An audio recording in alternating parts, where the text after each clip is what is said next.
Baik, pada pagi hari ini saya dipasrai untuk memberikan paparan atau materi tentang sistem informasi manajemen ya, rumah sakit di rumah sakit kita. Ya, kebetulan saya di RSGM ini di dalam posisi di instalasi sistem informasi RSGM UGM Prof. Sutomo. Apa yang akan saya sampaikan ini ya, Mas Jawad dan adik-adik. Yang pertama, regulasi tentang SIM RS. Kenapa saya perlu menyampaikan? Karena ini ada dalam pretest dan mungkin nanti juga di post test. Jadi beberapa hal terkait dengan SIM RS. Kemudian latar belakang pengembangan sistem informasi di RSGM kita. Kemudian nanti teknis ya. Setelah itu kita akan bicara teknis tentang mekanisme screening pasien. Di situ saya tulis existing dan baru karena sekarang kita sudah ada mekanismenya, tapi akan kita perbarui ya, karena ada satu dan lain hal terkait dengan pelaksanaan yang sudah ada. Nanti kita bahas bareng-bareng di belakang. Kemudian mekanisme reservasi dental unit dengan si Budi. Ya, si Budi itu apa? Si Budi itu sistem informasi booking dental unit. Nanti juga kita akan lihat di belakang, nah, terutama untuk peserta didik dari PPDGS maupun KOAS ya, yang berkepentingan untuk si Budi. Kemudian mekanisme screening operator ya, jadi peserta didik di sini nanti untuk masuk ke RSGM juga harus ada screeningnya. Kemudian rencana update SIM RS di RSGM kita dan rekam medis elektronik. Nah, rekam medis elektronik ini mestinya dari para peserta semuanya yang berkepentingan adalah dari PPDGS ya. Oleh karena itu nanti dalam presentasi ini saya hanya sampaikan sedikit saja, tapi detailnya tentang bagaimana rekam medis elektronik itu dioperasionalkan, videonya sudah saya tempelkan di Elok. Jadi nanti untuk para peserta kalau akan ingin tahu ya sebagaimana mekanisme pengisian rekam medis elektronik bisa akses di Elok ya. Baik, nanti dalam presentasi saya silakan saja kalau ada yang mau dikonfirmasi atau ada yang kurang jelas, kalau mau dipotong langsung tidak ada masalah ya. Daripada nanti kalau disimpan tidak lali ya, atau lupa. Oke. Baik, kita mulai ke bagian pertama, yaitu tentang regulasi untuk SIM RS. Nah, jadi kalau kita membicarakan tentang regulasi SIM RS yang pokok ya, yang pokok maksudnya banyak sebetulnya, ada beberapa juga termasuk tentang yang terakhir tentang elektronik ya.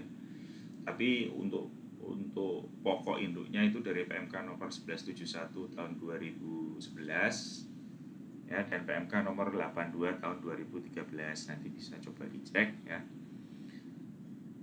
Apa itu SIM RS? Yaitu suatu sistem teknologi informasi komunikasi yang memproses dan mengintegrasikan seluruh alur proses pelayanan rumah sakit dalam bentuk jaringan koordinasi, pelaporan, prosedur administrasi untuk mendapatkan informasi yang tepat dan akurat dan merupakan bagian dari sistem informasi kesehatan ya.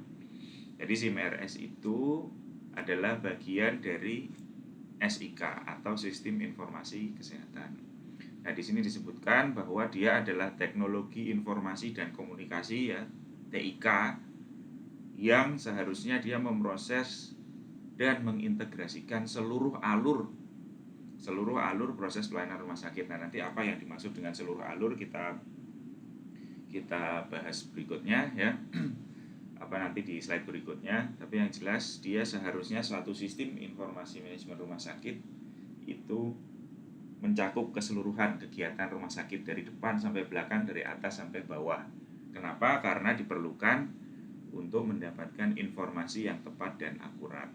Ya, informasi yang tepat dan akurat ini nanti keperluannya buat apa ya? Buat banyak sekali ya. Mulai dari pelaporan yang diperlukan di dalam sistem informasi kesehatan sampai manajemen ya, sampai manajemen internalnya RSGM sendiri. Nah, apa itu sistem informasi kesehatan? Sistem informasi kesehatan adalah seperangkat tatanan yang meliputi data, informasi, indikator, prosedur, teknologi, perangkat, dan SDM yang saling berkaitan dan dikelola secara terpadu untuk mengarahkan tindakan atau keputusan yang berguna dalam mendukung pembangunan kesehatan. Nah, SIK ini bentuknya adalah pelaporan. Ya, pelaporan berjenjang dari ujung tombak dalam hal ini Fasiankes atau rumah sakit ya, sampai nanti ke Kementerian Kesehatan ya, karena apa saja yang perlu diinformasikan dalam sistem informasi kesehatan ini semua ya, ada indikator, prosedur, teknologi, perangkat sampai SDM. Jadi ini semua memang harus terdata, di mana data itu nanti dipakai untuk merumuskan, di sini disebutkan kebijakan ya, untuk pembangunan kesehatan ini nasional. Nah, SIM RS itu harus mendukung sistem informasi kesehatan. Oke, berikutnya di dalam peraturan itu juga disebutkan tentang arsitektur SIM RS ya. Karena tadi sudah kita di slide sebelumnya sudah kita bahas bahwa SIM RS itu harus mencakup semua kegiatan ya. Jadi TIK yang meliputi dan yang mengintegrasikan, yang memproses dan mengintegrasikan seluruh alur proses di rumah sakit. Nah, seluruh alur proses di rumah sakit itu terbagi menjadi 3 bagian besar, yaitu yang front office, back office, sama fungsi komunikasi dan kolaborasi. Jadi ini kegiatan utamanya rumah sakit. Ya, kegiatan utama itu yang berhubungan langsung dengan pelayanan, baik itu pelayanan terhadap pasien maupun pelayanan terhadap peserta didik ya, kalau dalam RSGM UGM kita ya, jadi ini disebut sebagai front office ya, yang terkait dengan kegiatan utama rumah sakit. Kemudian yang bagian keduanya adalah back office ya, ini adalah yang terkait dengan administratif, kegiatan-kegiatan administratif dan yang merupakan pengelolaan ya, tadi kan memproses dan mengintegrasikan ya fungsinya SIM RS. Nah, ini mengelola data yang didapat dari kegiatan di front office ya, jadi administratif, keuangan, kepegawaian dan lain sebagainya itu back office ya. Kemudian yang menggabungkan kegiatan utama dan administratif itulah fungsi SIM RS dalam komunikasi dan kolaborasi. Jadi ini pengintegrasian dari dua kegiatan utama yang ada atau dua kegiatan yang ada di rumah sakit, yaitu kegiatan utama dan administratif. Nah, ini kalau digambarkan di dalam peraturan itu tadi diskemakan seperti ini. Kalau ini adalah kegiatan rumah sakit dimulai dari pasien datang, kemudian registrasi, kemudian dia mungkin bayar administrasi pendaftaran ya, kemudian habis itu dia masuk ke poli itu bisa kemudian masuk ke rawat inap ya kalau diperlukan ya, atau dia langsung mendapatkan perawatan ya, kalau dia memerlukan pemeriksaan penunjang maka dia ke pemeriksaan penunjang ya, kemudian kalau dia membutuhkan obat, maka dia harus ke farmasi dan nanti akhirnya dia akan pulang atau discharge. Nah, di dalam pelayanan utama ini ya, maka ada beberapa sistem yang juga perlu kita perhatikan ya di dalam front office ini. Karena ini sebetulnya ternyata kegiatan di front office pun kompleks. Apalagi di rumah sakit gigi dan mulut pendidikan seperti tempat kita ya, mulai dari pasien registrasi ya, mana di sini kita tentunya harus menyiapkan sistem untuk registrasi pasien termasuk sistem antriannya, ya kan. Kemudian pelayanan utamanya ya di poli kah, di rawat inap kah, ya, di farmasi kah, ya, sampai ke billing, ya, sampai ke billing. Nah, ini adalah kegiatan utama secara garis besar di seluruh rumah sakit, ya. Karena ini dalam peraturan tadi, jadi ini secara garis besar di rumah sakit. Seperti di rumah sakit kita masih ada lagi tambahan pelayanan pendidikan, ya, pelayanan penelitian, gitu ya. Jadi nanti ada tambahan-tambahan fungsi yang lain sesuai dengan spesifikasi masing-masing rumah sakit. Nah, ini yang disebut dengan kegiatan utama atau front office dari rumah sakit yang harus diterjemahkan dalam arsitektur sistem informasi. Nah, apakah ini nanti kegiatan ini di RSGM kita sudah dipersiapkan, namanya sistem-sistemnya kita sudah kembangkan, ya, adik-adik semua. Nah, kemudian kalau ini yang back office-nya, ya, jadi data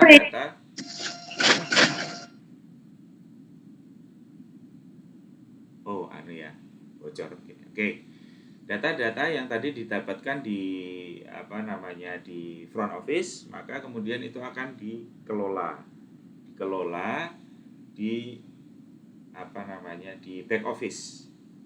Ya, jadi di back office ini kita ada inventory, ya, inventory itu stok, ya. Persediaan, kalau di tempat kita ada alat bahan, ya, bahan medis habis pakai, kemudian aset dan lain sebagainya. Nah, ini manajemen aset, baik yang aset tetap maupun aset yang bergerak. Kemudian ada juga terkait dengan payroll dan human resource management, ya, atau SDM, ya. Nah, kemudian fungsi utamanya sebetulnya dari back office itu yang penting itu adalah terkait dengan fungsi keuangan, ya. Dimana ini tadi di di front office itu kan selain hal-hal yang berlangsung di sini, ya, di sini berlangsung mesti terlibat ada penggunaan alat bahan dan lain sebagainya, penggunaan SDM dan lain sebagainya, tapi yang di hijau ini menjadi urat nadinya rumah sakit, ya. Karena sumber pendapatan utama dari sebuah rumah sakit, berjalannya roda kehidupan rumah sakit tergantung di sini. Nah, inilah yang menjadi fungsi utama di di administrasi, di back office, yaitu terkait dengan manajemen keuangan. Ya, dia terkait dengan pembelian dan penerimaan barang, bahan, kemudian penganggaran, ya. Diketahui nanti perawatan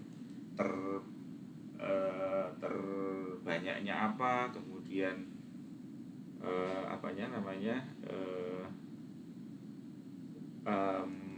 10 besar perawatannya apa, bahan yang paling cepat berputar apa, ya. Kemudian apakah ada pembayaran dari pasien yang sifatnya termin, kemudian apakah rumah sakit punya piutang, apakah rumah sakit juga punya hutang dan lain sebagainya, ya. Nah, kasnya berapa itu ada di back office. Nah, kemudian kalau untuk infrastrukturnya tadi kita sudah bicara tentang sistemnya, ya. Jadi ada front office, back office. Nah, ini kita infrastruktur juga harus mempunyai, tentunya untuk sistem TIK tadi memerlukan station-station untuk input data. Ya, nah station-station input data ini memerlukan perangkat, apakah itu komputer, ya, atau perangkat input data yang lain, ya, namanya komputer, untuk kemudian di storage di dalam sebuah server. Di mana server ini sebagai penyedia sistem dan juga sebagai storage dari data yang diinputkan dari seluruh station, ya, apakah itu station di front office maupun station di back office. Nah, ini untuk yang di front office, adik-adik semua peserta didik, kita tentunya sudah menyediakan, berusaha semaksimal mungkin untuk terutama untuk peserta didik di klinik ya, untuk menyediakan PC. Ya, sekarang Anda tahu ada pelayanan kalau di PPDGS maupun di koas, pelayanan pada pasien kita pisahkan menjadi aerosol dan non aerosol ya, di mana yang prosedur aerosol itu menggunakan chamber bertekanan negatif dan itu satu chamber, satu dental unit, maka dari seluruh chamber yang ada di chamber tekanan negatif yang ada di RSGM, kita sudah lengkapi dengan PC ya, komputer, di mana itu tentu digunakan untuk nanti pengisian dalam elektronik rekam medis. Sedangkan untuk yang non aerosol, dental unit non aerosol, karena jumlahnya banyak ya, kami juga belum mampu untuk menyediakan satu dental unit, satu PC ya. Tapi karena non aerosol ini posisinya dental unit dalam satu lokal ya, dalam satu lokal itu ada sekitar, kalau di lantai 2 ada 8 ya, dimana 8 itu hanya dipakai karena kita physical distancing, jadi dipakai 4 ya. Nah itu di dalam satu lokal sudah kita sediakan satu PC ya. Nah kemudian kalau untuk servernya, tentu kita punya server dari RSGM yang ada di lantai 1 di ruang server, mana ini difungsikan untuk menjalankan seluruh sistem yang ada di RSGM dan storage tadi, mulai dari data dari rekam medis sampai farmasi dan keuangan dan seterusnya ya. Oke. Berikutnya ini untuk arsitektur aplikasinya, tentu aplikasi front office ya, yang ini sekarang kita sudah jalan ya, mulai dari registrasi, kemudian billing, rawat jalan dan seterusnya. Kemudian ini untuk rumah sakit secara umum ya, tentunya kita tidak ada beberapa yang tidak applicable untuk RSGM kita. Kemudian di back office ini kita belum membangun ya, ini masih kita jangka panjang, di mana ini semua dihubungkan oleh yang disebut sebagai DBMS atau Database Management System, yang ini mentransformasi data-data dari front office ke back office sesuai dengan keperluan dari back office. Ya, jadi nanti kalau membangun untuk sistem back office, tentunya kita harus menerjemahkan dulu kebutuhannya dari keuangan yang diperlukan data apa saja, kemudian dari gudang logistik data apa saja, eksekutif untuk manajemen yang diperlukan apa saja. Nah ini semuanya di di kegiatan-kegiatan ini dengan sistem komunikasi dan kolaborasi dari arsitektur aplikasinya ya, harus bisa, kalau sekarang bridging ya, harus bisa di bridge, harus bisa ditransfer datanya, dan harus didukung dengan infrastruktur tadi sudah kita bicarakan. Nah dalam SIRS ya nomor 1171 tahun 2011, laporan rumah sakit ya, kalau ini jadi tadi sudah kita singgung di depan tentang sistem informasi kesehatan, di mana di dalamnya itu ada laporan-laporan ya yang harus dikonstruk mulai dari level paling bawah, dalam hal ini ujung tombak apakah itu rumah sakit ya, kalau kita sekarang bicara tentang rumah sakit, sampai ke level kementerian nasional. Nah ini ada beberapa jenis laporan yang harus disediakan oleh rumah sakit ya, yang masuk dalam RL 1, 2, 3, 4, 5. Nah itu apa saja yang harus disiapkan ya, yang harus dilaporkan itu kalau di RL 1 itu data dasar rumah sakit ya, dimana di sini ada beberapa indikator yang harus disampaikan, ada bor lostoi ya, BTO, NDR, GDR, gross death rate, net death rate, bed turnover interval, length of stay, sama bed occupancy rate, jumlah bed berapa. Kemudian SDM ya, tadi kan ada indikator, kemudian berbagai macam indikator ini ada, kemudian SDM, teknologi, jenis pelayanan ya, itu kan semua harus dilaporkan. Nah ini ada data tenaga kesehatan maupun non kesehatan, medis maupun non medis. Terus data kegiatannya itu dibagi di 2, di RL 3 dan RL 5 ya. Di RL 3 itu ada data macam-macam ini ya, tentunya kalau di RSGM yang sesuai dengan spesifikasi kita. Kemudian untuk data kegiatan yang di RL5 itu ada data kunjungan, rajal maupun lama maupun baru dan sebagainya terkait dengan rawat jalan. Kemudian untuk data morbiditas dan mortalitas masuk dalam RL4.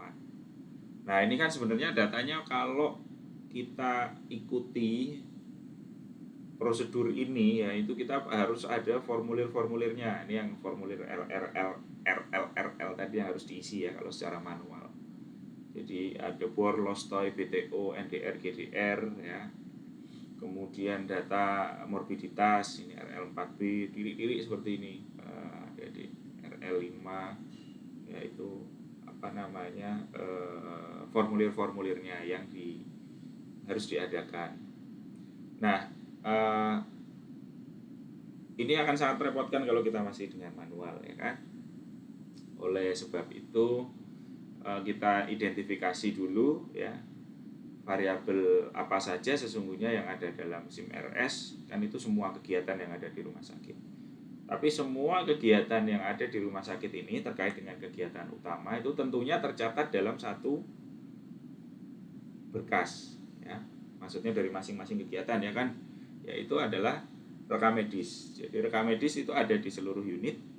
Kemudian di rekam medis itu juga seharusnya tercatat semua kebutuhan atau perawatan yang dilakukan. Jadi perawatan yang dilakukan kan berarti berhubungan dengan alat bahan, kemudian TMHP yang dipakai dan lain sebagainya. Oleh karena itu, maka sesungguhnya kalau kita akan membangun sebuah sistem informasi rumah sakit yang baik pada suatu institusi pelayanan kesehatan dalam hal ini rumah sakit, yang utama untuk dikembangkan dulu adalah rekam medis ya.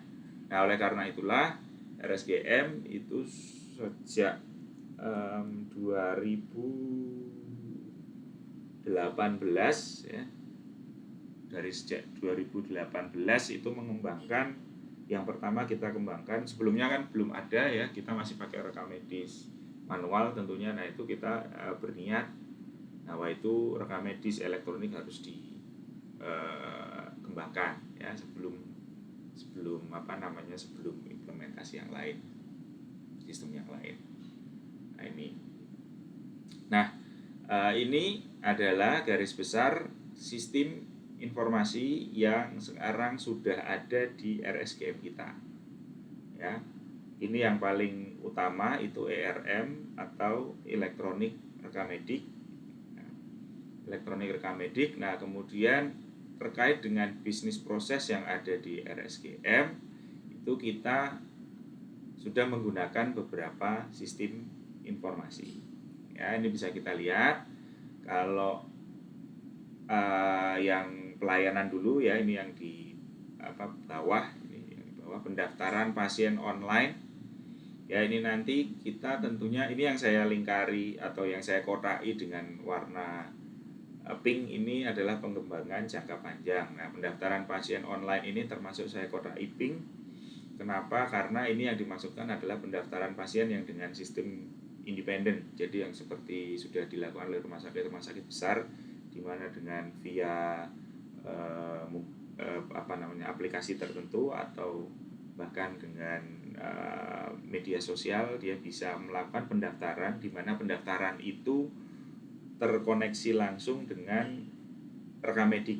Jadi mendaftar dan langsung bisa mendapatkan nomor rekam medik, kemudian nanti tinggal hadir ke rumah sakit, kemudian verifikasi dan bisa langsung mendapatkan pelayanan. Nah ini kita sedang kembangkan, tapi untuk sementara nanti yang akan saya jelaskan lagi di belakang adalah terkait dengan proses pendaftaran online yang terkait dengan screening ya, screening online. Kemudian nanti pendaftarannya tetap harus datang ke rumah sakit, itu kita kembangkan sementara itu ya. Nah kemudian kalau IRM kita jelas sudah ada seperti yang saya sampaikan tadi, menjadi sistem pertama yang kita kembangkan bersama dengan pengembang dari Fakultas Kedokteran. Kemudian di dalam pelayanan medisnya atau medical prosesnya ya, selain IRM ini kita sudah punya sistem antrian ya. ada sistem antrian pasien yang kita gunakan. Kemudian nanti dari pelayanan ini tentu akan dimonitor mutunya, yang ini untuk keperluan akreditasi juga, maka kita juga sudah menggunakan Sismadak. Ini sistem informasi untuk manajemen data akreditasi. Ya, dan ini kalau ini Sismadak ini bukan milik kita ya, bukan milik RSGM, tapi ini memang milik dari KARS atau Komite Akreditasi Rumah Sakit yang memang bisa digunakan oleh rumah sakit yang akan melakukan akreditasi. Nah, kemudian untuk back office manajemen ini masih jangka panjang, sedang kita inisiasi pembangunannya. Nah, selain pelayanan yang di bawah ini, kemudian ada prosedur untuk pelayanan pendidikan. Nah, untuk peserta didik ini kita siapkan Sipoltak, ya, mudah-mudahan bisa dalam waktu dekat. Ini kita meleset dari target sebenarnya Sipoltak ini, karena kebetulan yang membangun Sipoltak dari tim sistem informasi ada cuti, jadi dimana kalau orang-orang IT itu kalau udah punya kode gitu terus tidak bisa saling men-share. Nah, ini kita mundur karena ada cuti besar dari pembangun, tapi mudah-mudahan dalam dalam semester ini bisa kita rampungkan. Jadi nanti peserta didik akan menggunakan Sipoltak untuk registrasi masuk ke RSGM ya. Kemudian nanti kalau sudah masuk, maka kalau peserta didik ini memerlukan kan peserta didik yang dari tentunya PPDGS dan OAS ya, selain hygiene, kalau hygiene tidak menggunakan dental unit, itu untuk proses pendidikan yang menggunakan dental unit, maka kita sudah punya Sibudi. Ini tadi yang saya sampaikan di depan ya, Sibudi itu sistem, kalau Sipoltak tadi sistem informasi portal akademik ya, itu namanya sistem informasi portal akademik Sipoltak. Kemudian untuk reservasi dental unit kita punya Sibudi atau sistem informasi booking dental unit ya.